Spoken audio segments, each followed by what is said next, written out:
Committee general Akhtar عبد الرحمان سمیت 31 افراد لقمہ اجل بنے تھے، لیکن آج تک حتمی طور پر نہیں پتہ چل سکا کہ اس طیارے کی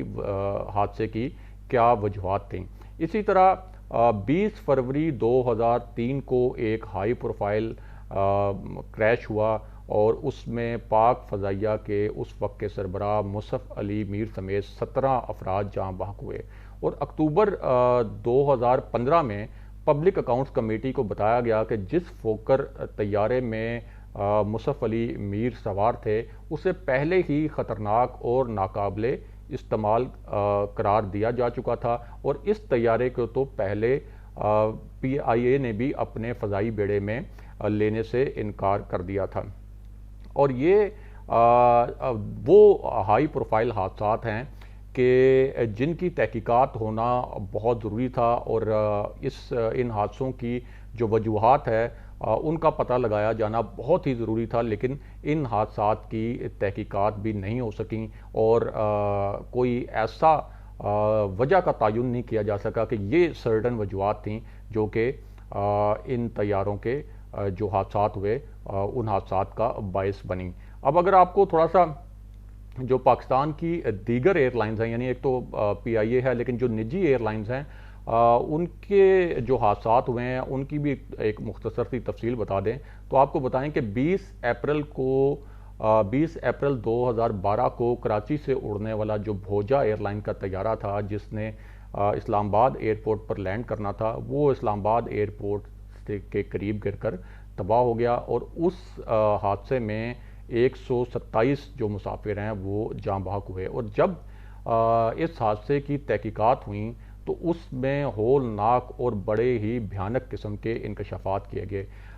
تحقیقات میں یہ بات سامنے آئی کہ ایئر لائن کے انجینئرز کے پاس کلیئرنس سرٹیفکیٹ دینے کی جو قابلیت ہے اور جو صلاحیت ہے وہ صلاحیت ہی نہیں تھی، اور یہ بھی بتایا گیا کہ جہاز کے پائلٹ اور فرسٹ آفیسر جو ہیں وہ نسبتاً ناتجربہ کار تھے۔ لیکن جو سب سے خوفناک اور بھیانک انکشاف اس تحقیقاتی رپورٹ میں کیا گیا وہ یہ تھا کہ وہ جہاز 28 سال پرانا تھا، اور اسے 2010 تک جنوبی افریقہ میں مقامی روٹس پر اڑانے کے بعد جو وہاں کی ایئر لائنز ہیں انہوں نے اپنے فضائی بیڑے سے نکال دیا تھا۔ اس کے بعد بھوجا ایئر لائن نے وہ جہاز خریدا اور پاکستان میں اس کی پروازیں شروع کر دیں۔ اب جب یہ حادثہ ہوا تو اس کے بعد بھوجا ایئر لائن کے سی ای او کے خلاف ان کا نام جو ہے وہ ای سی ایل میں تو ڈالا گیا، لیکن اس کے بعد کیا اس حادثے کے ذمہ داران کے خلاف کوئی ٹھوس کارروائی ہوئی کہ مستقبل میں اس سلسلے میں کوئی ایگزامپل سیٹ ہو سکے؟ اسی طرح ہم نے دیکھا کہ 2012 میں کراچی سے ایئر بلو کی جو پرواز اسلام آباد آ رہی تھی وہ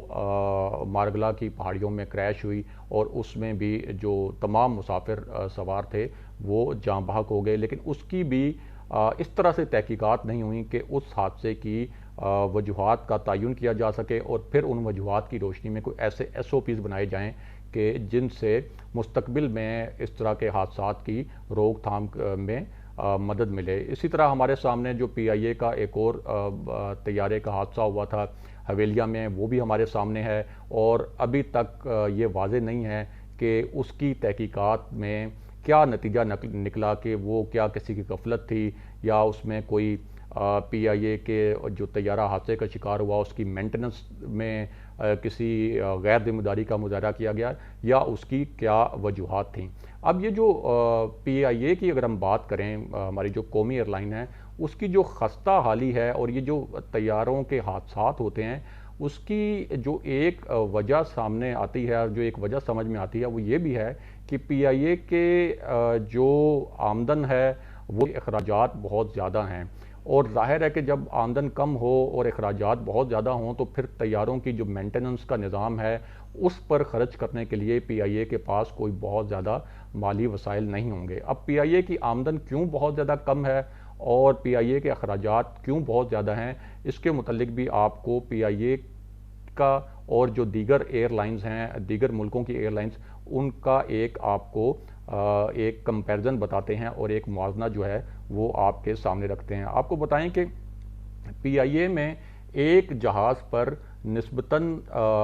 جو دیگر ایئر لائنز ہیں ان کی نسبتاً 4 گنا تک زیادہ عملہ کام کرتا ہے۔ مثال کے طور پر اب سے کچھ عرصہ پہلے تک پی آئی اے کے ہر جہاز میں اوسطاً 392 ملازمین کام کر رہے تھے، اور یہ جو ایوریج ہے یہ دنیا بھر میں دوسرے نمبر پر ہے۔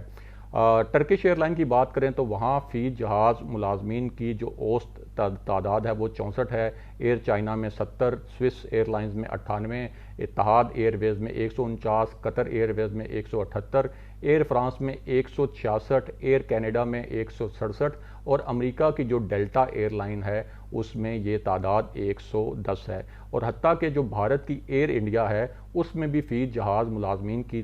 جو اوسط تعداد ہے وہ 108 ہے، یعنی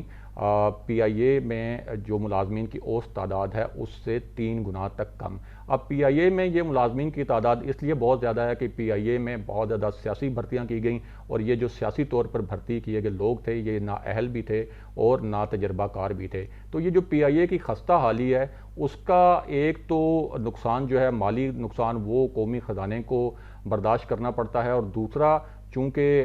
پی آئی اے کے پاس مالی وسائل کم ہیں تو پھر وہ مینٹیننس کے اوپر اس طرح کی توجہ نہیں دی جا سکتی، تو اس کا ایک نقصان جو ہے وہ اس صورت میں بھی سامنے آتا ہے کہ یہ اس طرح جو جہازوں کے حادثات ہوتے ہیں اور عام انسانوں کو جو ہے وہ اس کی قیمت جو ہے وہ جو مسافر ان جہازوں پر سوار ہوتے ہیں ان کو اس کی قیمت ادا کرنی پڑتی ہے، ان کے اہل خانہ کو اس کی قیمت ادا کرنی پڑتی ہے۔ اب پوری دنیا جو ہے یورپین ممالک میں، اسی طرح امریکہ میں یا دنیا کے جو دیگر ممالک ہیں وہاں بھی فضائی حادثات ہوتے ہیں، لیکن وہاں جو فضائی حادثات ہیں خاص طور پر مغربی ممالک میں ان کی شرح پاکستان میں ہونے والے فضائی حادثات سے 15 گنا تک کم ہے، اور وہاں جب کوئی اس قسم کے حادثات ہوتے ہیں تو ان کی پراپر تحقیقات کی جاتی ہیں، ذمہ داروں کا تعین کیا جاتا ہے، اور اگر یہ ثابت ہو کہ کسی کی غفلت کسی نے برتی ہے تو اس کے خلاف کارروائی کی جاتی ہے، اور یہی وجہ ہے کہ وہاں جو ہے وہ حادثات کی جو شرح ہے وہ ہر آنے والے سال میں کم سے کم ہوتی چلی جا رہی ہے۔ اور اس میں بہت اہم بات یہ بھی ہے کہ پی آئی اے وہ ایئر لائن تھی جب پی آئی اے بنی تو اس کے انیشل ایئرز میں پی آئی اے کو دنیا کی بہترین ایئر لائنز میں شمار کیا جاتا تھا، اور اسی ایئر لائن نے دنیا کی کئی ایئر لائنز کو کھڑا کیا، خاص طور پر مڈل ایسٹ کی جو ایئر لائنز ہیں ان کو کھڑا کیا اور ان کے جو عملہ تھا اس کو تربیت بھی دی، لیکن آج ہم دیکھتے ہیں کہ پی آئی اے ایئر لائنز کی رینکنگ میں بہت پیچھے اور بہت نیچے کھڑی ہے، اور جو مڈل ایسٹ کی ایئر لائنز ہیں جن کو کھڑا کرنے میں پی آئی اے نے مدد کی تھی اور ان کی عملے کی تربیت بھی کی تھی، وہ جو ہیں وہ پی آئی اے سے بہت زیادہ آگے ہیں، اور ان کے جو حادثات ہیں ان کی شرح جو ہے وہ اگر اس کا پی آئی اے سے یا پاکستانی ایئر لائنز کے حادثات سے اگر ان کا کمپیریزن کیا جائے تو وہ نہ ہونے کے برابر ہے۔ تو اس پوری صورتحال میں پاکستانیوں کے لیے یہ بہت تکلیف دہ بات ہے کہ ظاہر ہے کہ ہمارے پاس آپشنز بھی محدود ہیں، ایک تو قومی ایئر لائن ہے، اس کے علاوہ بہت محدود تعداد میں پاکستان میں ایئر لائنز آپریٹ کر رہی ہیں جو پاکستانی کمپنیوں کی ہیں، تو مجبوری میں پاکستانیوں کو انہی ایئر لائنز میں ٹریول کرنا پڑتا ہے، اور جس طرح سے یہ اب ایک انتہائی المناک حادثہ پی آئی اے کا ہوا ہے جس میں لاہور سے جو مسافر ہیں وہ کراچی اپنے لوگوں کے ساتھ اور اپنے عزیز و اقارب کے ساتھ اور اپنے اہل خانہ کے ساتھ عید منانے جا رہے تھے، لیکن ان کے اہل خانہ کے لیے اور ان کے عزیز و اقارب کے لیے ایک یہ زندگی بھر کا روگ بن گیا ہے، یہ جو حادثے میں جانی نقصان ہوا ہے۔ تو پاکستانیوں کو پی آئی اے کی خستہ حالی اور یہاں جو ایک مینٹیننس کا نظام نہیں ہے ایئر لائنز کے جو طیاروں کا ہے اس کی بہت بھاری قیمت ادا کرنی پڑ رہی ہے، اور یہ صرف اس حکومت میں نہیں ہو رہا، یہ پچھلی حکومتوں میں بھی ہوتا آیا ہے، لیکن اس معاملے پر ہمیشہ سنگین غفلت جو ہے وہ سامنے آتی رہی ہے، اور اس کا خمیازہ جو ہے وہ ان جہازوں پر سفر کرنے والے جو مسافر ہیں اور ان کے اہل خانہ کو بھگتنا پڑتا ہے۔